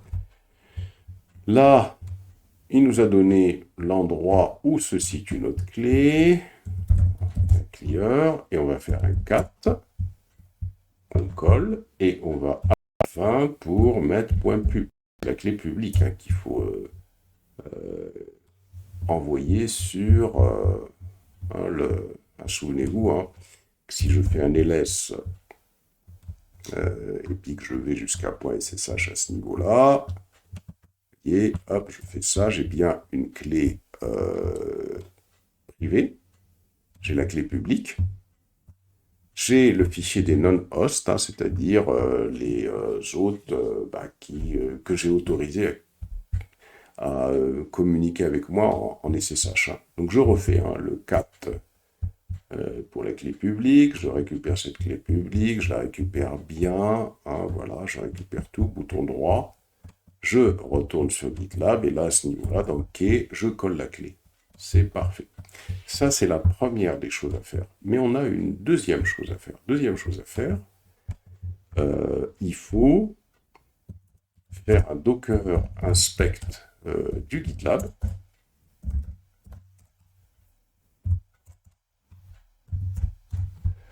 Comme ça permet d'avoir l'adresse IP de GitLab. Et il faut faire la même chose hein, avec Jenkins. Hein. Pourquoi cette adresse IP est importante? Parce que il va falloir la mettre en relation avec ce nom-là pour pouvoir communiquer via ce nom en SSH avec GitLab. Donc, ce que je vais faire, donc on récupère le 11 qui est ici, il ne faut pas se tromper dans les orthographes, attention, sudo nano /etc, donc sur la machine haute, hein, /etc, /host. Et dans le fichier host, bah, il va falloir mettre ces deux correspondances-là, que j'ai déjà mis, hein, l'adresse IP du serveur GitLab, avec son nom, et l'adresse IP du serveur Jenkins, avec le nom d'hôte. Si je travaillais sur Internet, ça c'est pas la peine, puisque sur Internet, on a des DNS hein, qui sont sur Internet.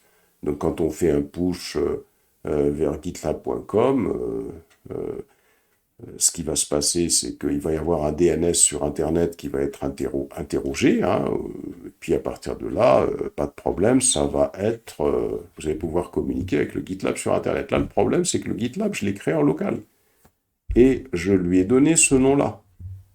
Et Jenkins aussi. Donc notre machine, il faut qu'elle connaisse ces noms-là, hein, ça c'est important. Je sauvegarde.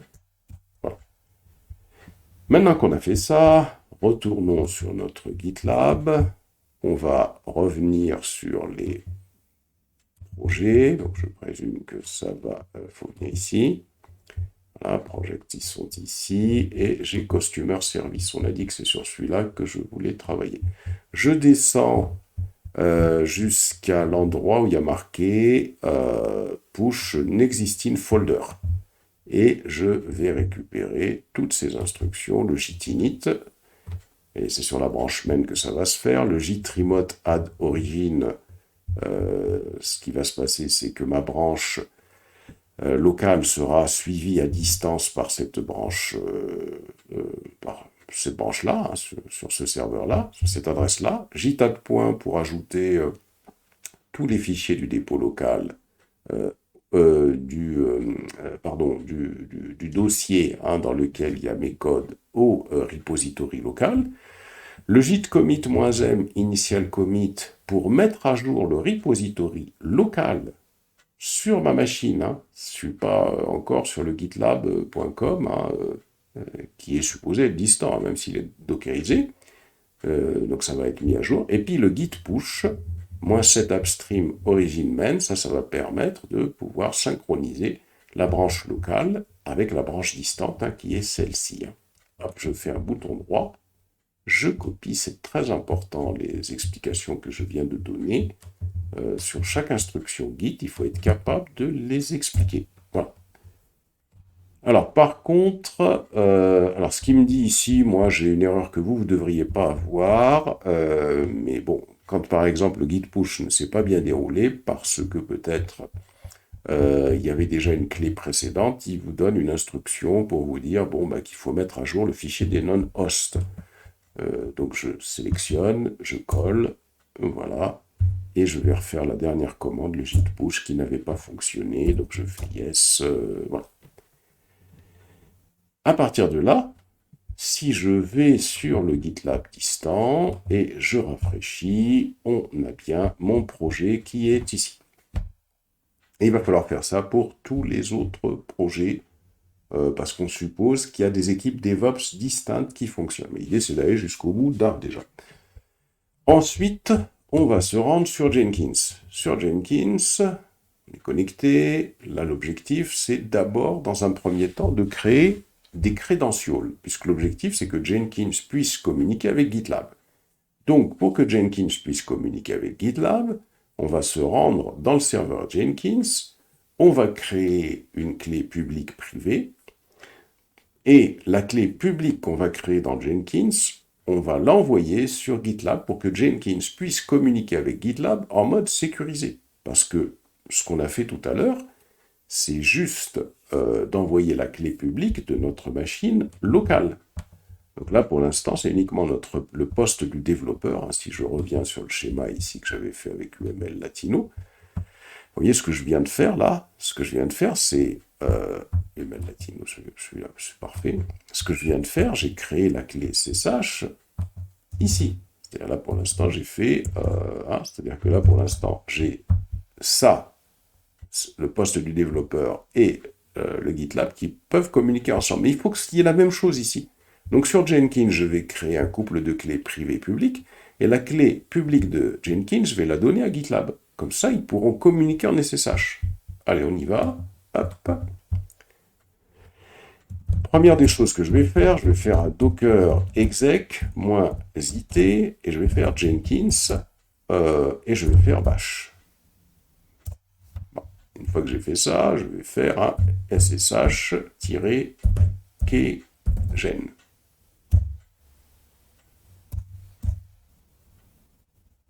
Voilà, je valide. Même principe, il me donne le chemin où il a créé la clé. Donc je vais faire un cat et je colle. Bien sûr, c'est la clé publique, donc il faut rajouter -pub. Hein. Vous voyez la clé privée. Hein. Et ensuite, hop, je récupère cette clé. Alors, attention, il ne faut pas qu'il y ait de blanc. On essaye de bien sélectionner. Hein. Vous voyez, pas des caractères en plus. Si on voit que ça ne marche pas, il faudra refaire la procédure, hein, tout simplement. Voilà. Ici, je reviens sur GitLab. Je viens ici. Je vais sur Préférences. Je fais sshk. Je colle la clé publique que j'ai créée sur le serveur Jenkins. Je clique sur Add Key. C'est parfait. Donc, là déjà, j'ai créé une clé publique-privée sur le serveur Jenkins. Le problème, c'est que moi, ce que je veux, c'est utiliser cette clé, ce couple de clés, pour que Jenkins puisse récupérer des projets. Donc, il faut aller sur le serveur Jenkins. Je vais sur Tableau de bord. Je vais sur Administrer Jenkins. Et première des choses, déjà, je vais créer un credential. Ici, je clique sur Credential. Qu'est-ce que c'est que ce credential que je vais créer? C'est un credential qui va me permettre d'utiliser la clé privée de Jenkins pour communiquer avec GitLab. Donc là, je vais aller sur Global, je clique sur Add Credential. Ici, le type de credential, c'est le SSH Username with Private Key. Je vais donner un nom à cette clé, je vais l'appeler Jenkins GitLab SSH. Description, je peux faire communication en SSH avec GitLab. Et donc on a écrit un Jenkins GitLab SSH. Ici, username, c'est pas nécessaire. Par contre, ici, enter directly, je vais me rendre sur le serveur Jenkins, puisque j'y suis déjà. Et là, je vais récupérer la clé privée cette fois-ci. Donc la clé privée, c'est le même chemin, il n'y aura pas le pub à la fin. Hop, je colle. Et je prends soin de bien la récupérer entièrement. Alors, il faut bien la récupérer, donc je commence ici. Vous voyez, peut-être on peut diminuer l'écran, voilà, comme ça, pour pas louper quelque chose. Hop, et je récupère ma clé. Voilà, je peux réagrandir, voilà. Donc, je viens ici et je clique sur Add. Ayant cliqué sur Add, je colle et je fais Create. Et voilà, donc je viens de créer cette clé. Deuxième chose à faire, il faut installer des plugins. Il faut installer un plugin pour communiquer avec GitLab. C'est très important, surtout pour tout ce qui est Webhook. Parce qu'il y a la clé SSH qu'on vient de créer, ça c'est pour récupérer les projets via Gitclone. Maintenant, il ne faut pas oublier qu'elle est Webhook, c'est-à-dire que les Webhooks, c'est une communication avec l'API de GitLab. Et donc pour ça, il faut pouvoir créer, il va falloir créer un token sur GitLab que l'on va utiliser dans Jenkins. Donc première des choses à faire, on va sur Administrer Jenkins. Administrer Jenkins, on va descendre et on va aller sur plugin. Voilà, plugin, ici. Plugin, on clique sur plugin disponible et on recherche GitLab. Coche. Et une fois que j'ai coché, je fais installer. Voilà, donc là on va avoir le plugin qui va être en cours d'installation. On attend un petit peu. C'est parfait. Une fois que c'est installé, je retourne sur le tableau de bord. Une fois que j'ai fait ça, il va falloir revenir sur GitLab. Et sur GitLab, qu'est-ce qu'on va faire? On vient ici, préférences, et on va rechercher Access Token. Access Token, on va se créer un token. Alors ce token, on va lui donner un nom, on va l'appeler GitLab Jenkins. Voilà. On peut ici cocher toutes les autorisations. Hop, hop, comme ça. Voilà. Hop, hop. Create Personal Access Token. Ce token, il est créé ici. On va le copier-coller. Vous voyez, copier Personal Access Token. On va le copier-coller dans le presse-papier. On revient sur Jenkins, et sur Jenkins, on va aller se mettre ce token. On clique sur Administrer Jenkins. On clique sur Système. Et quand on est dans Système, on commence à descendre. Alors, première des choses, ici, quand on descend, je descends doucement. Ici, voilà, donc première des choses ici, le serveur Jenkins, c'est pas localhost, parce que si on laisse localhost, ça veut dire qu'il va communiquer avec le conteneur lui-même. C'est pas là où il y a c'est-à-dire on souhaite mettre une URL, ça va fonctionner, mais on souhaite mettre une URL qui va tenir compte du nom qu'on a défini, un GitLab, puisque GitLab. Excusez-moi, Jenkins.example.com 2.8081. Bon, donc là, c'est notre serveur Jenkins, tout simplement. Ensuite, ici, on descend. Connexion name. Connexion name, il faut donner un nom à la connexion. On va l'appeler GitLab Jenkins. Ensuite, l'URL de GitLab. Donc, c'est HTTP, c'est en local. Donc, il n'y a pas besoin de sécuriser en local. Hein, sauf si on fait un certificat auto-signé, ce qui ne sert à rien ici. Hein, puisque c'est un environnement de test. HTTP, on va faire un gitlab.exemple.com. Voilà, ça c'est avec 2 points. 480. Ça, c'est notre GitLab. Et ici, pour l'API token, c'est celui qu'on a créé tout à l'heure. Hein. Ah, l'API token, on ne l'a pas créé. Donc, attendez, donc là, on va recommencer. Hein. On sort de là. On va sortir de là. Donc, on va revenir d'abord, peut-être descendre plus bas pour annuler. Voilà, il faut annuler. On va d'abord aller créer l'API token. Donc, on revient sur Administrate Jenkins. On quitte ici. Administrate Jenkins, on va aller sur Credential encore. Oui, autant créer les credentials d'abord. On va sur Global à ce niveau-là. On clique sur Add Credential. Et là, on va sélectionner le GitLab API Token. GitLab API Token, bah, c'est là où on va coller ce qu'on avait dans le presse-papier. Et là, c'est bon. Alors, par contre, on aurait pu mettre un identifiant ici, donc on va peut-être modifier, hein, mise à jour. Voilà, identifiant ici, on va peut-être mettre un... Voilà, c'est pas possible. Donc ce qu'on va faire, hein, on recommence. On va le supprimer. Je le supprime. Oui. Je recommence. Add credential. Hop. Ça c'est bon. Credential, on a dit que c'est GitLab API Token. GitLab API Token, on a dit que l'API Token, on la colle ici. Et là, voilà, GitLab API Token pour donner quelque chose qui nous permet de communication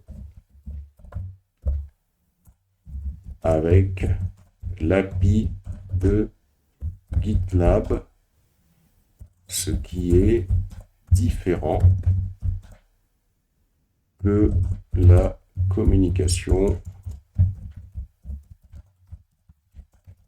en SSH avec Git.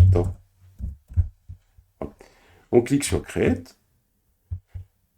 Voilà. Une fois qu'on a fait ça, maintenant on peut revenir sur Administrate Jenkins, on peut revenir sur System, et là continuer ce qu'on était en train de faire tout à l'heure. On descend plus bas. Alors, tout à l'heure, on avait changé ici déjà. Hop. J'avais mis jenkins.exemple.com. Ensuite, plus bas, j'avais sélectionné ici. On avait dit que c'était GitLab Token. L'URL http://gitlab.exemple.com 2.480. Alors pourquoi alors ici, donc on va déjà faire GitLab API Token et on va faire un test de connexion ici. Ah, il me dit qu'il y a un problème, la connexion est refusée. Alors pourquoi? C'est peut-être... Voilà, il ne faut pas mettre l'URL, hein, puisqu'il communique directement sur le port 80. Ici, c'est avec le conteneur. Hein. Donc voilà. Donc là, c'est bon. Alors, il y a une chose qu'on remarque, hein, c'est que là, vous voyez, on peut utiliser gitlab.exemple.com parce que le serveur Jenkins connaît le serveur GitLab sous ce nom-là. Alors, pour quelle raison? C'est parce que, vous voyez, si je rentre, je suis dans Jenkins ici, si je fais un cat/etc/host, si je fais ça, ben, je constate que dans le fichier host de Jenkins, hein, j'ai bien les correspondances, hein, entre les adresses IP. Et donc, pourquoi il y a ces correspondances? C'est parce que dans le fichier Docker Compose de tout à l'heure, si je fais un cd point, si je fais un nano docker-compose.yml, et si je fais ça, eh bien, je constate que, vous voyez, pour Jenkins, j'ai mis les extra hosts, et ça va aller alimenter le fichier host, tout simplement. Donc, ça permet à Jenkins de pouvoir communiquer avec notre... Et enfin, je clique sur enregistrer. À partir de là, on est prêt à créer notre premier pipe. Donc, je clique sur nouveau item. Ici, alors, avant de créer le premier pipe, il faut d'abord aller installer Maven, et il faut installer Java sur DevOps. Toutes les technologies qu'on a besoin, sur Jenkins, toutes les technologies qu'on a besoin, il faut les installer. Donc pour ça, on va faire un docker exec -it -u root Jenkins. On se fait un bash. Voilà. À partir de là, on fait un ept-get update. Voilà. Une fois qu'on a fait ça, on va pouvoir aller sur Internet. Et sur Google, on va pouvoir rechercher, comment on installe Java 17. apt-get install JDK 17. Ici, on va trouver ça. Et normalement, on a les instructions pour installer le JDK 17. Hop. Puis, et je vais coller.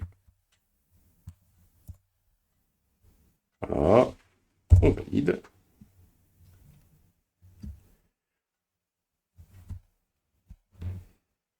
Voilà, donc l'installation va se faire, c'est important parce qu'il faut la version du JDK qui va me permettre de pouvoir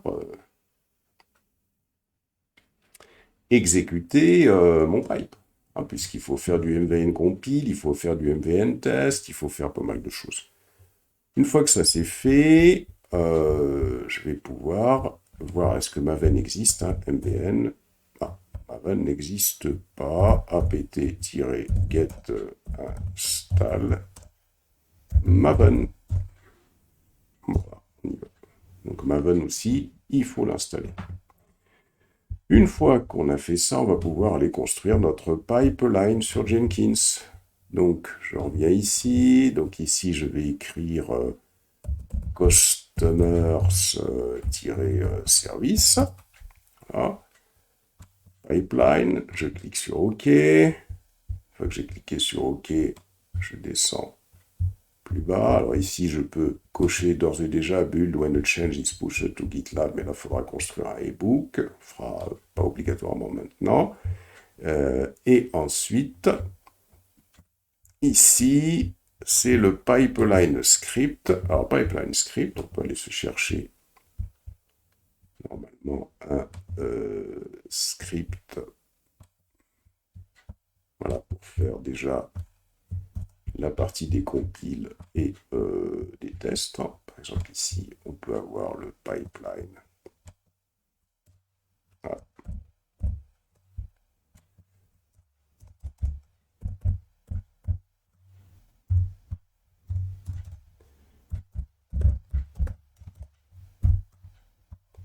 Voilà.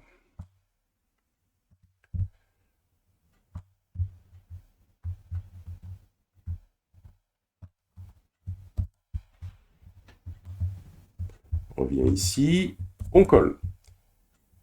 On y va. Donc, qu'est-ce qu'on a? Pipeline, agent ini, ça peut être exécuté sur n'importe quel serveur Jenkins.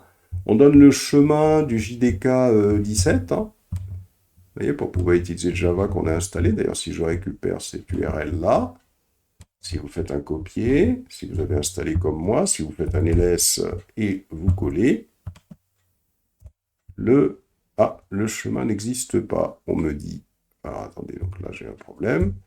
Il faut, c'est 64, non, c'était bien, mais j'ai fait une mauvaise manipulation.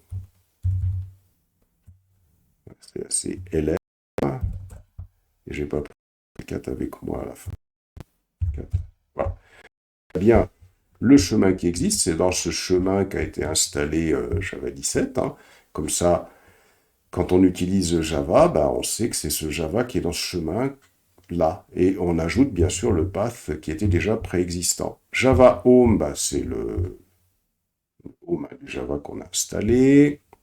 Registrer, alors je ne vais pas l'utiliser ça, mais si on a envie d'utiliser un Docker Hub, bah, il faudra mettre le registry qu'on aura créé sur Docker Hub. Pour ça, on peut supprimer ces choses-là ou on peut les laisser pour la suite. Hein. Ici, le credential, mais là, ce sera les credentials pour accéder au Docker Hub, ça, c'est pas d'actualité dans l'immédiat. Ici, on va avoir deux stages. Premier stage, la récupération du projet. Donc la branche qui est concernée, c'est sur main. Hein. La clé SSH qu'on a créée, c'était Jenkins GitLab SSH. Hein. C'était ce credential-là qui permettait de se connecter en SSH. Il faut retourner sur GitLab. Alors je vais aller sur GitLab, je vais aller sur ce niveau-là. Et quand je vais sur les projets, Customer Service, il faut aller récupérer son URL. Je coche ici. Voilà. Et quand j'ai récupéré son URL, je reviens à ce niveau-là. Hop, je vais coller l'URL de mon projet Customer Service. Et le reste, ben, normalement, ça devrait le faire. Hein. Donc là, j'ai déjà un pipe dans lequel il y aura la compilation, les tests. Et si déjà ça marche, ben, petit à petit, il va falloir le compléter. Je lance un build. Voilà. Et donc, ben, on attend que tout ça fonctionne. Si on réussit à fonctionner, ce sera bien. Alors, pourquoi ça ne marche pas? Récupération du projet. Allons jeter un coup d'œil. Donc, il faut cliquer ici. Et il faut faire console output. Et là, qu'est-ce qu'il me dit? Ah, vous voyez l'erreur là, il dit You're using non-host file. Donc là, il faut impérativement paramétrer Jenkins pour lui dire, bon, bah, la vérification dans le fichier dans le fichier des non-hosts, il faut la passer. Donc on va sur tableau de bord, on va sur administrer Jenkins, on va sur security, ici, c'est ça, et on descend tout en bas pour sélectionner, souvenez-vous, ici, accept first connection. Voilà. On revient sur le tableau de bord, on clique sur notre projet, on lance un build. Voilà. Et là, on patiente un petit moment. Récupération du projet, c'est bon. La compilation, c'est bon. Le test, ça devrait être bon. Test unitaire. Après, ben, l'objectif, c'est d'ajouter d'autres stages. Hein. Il faudra ajouter le stage de couverture de code, par exemple, un stage de contrôle de sécurité statique. On pourra envoyer vers SonarCube, comme on l'avait fait, builder, envoyer sur le registry. Mais là, c'est parti. Et il faudra faire la même chose pour les autres projets, mais il faut en faire un. Une fois que c'est fait pour un, pour les autres, c'est identique. Voilà.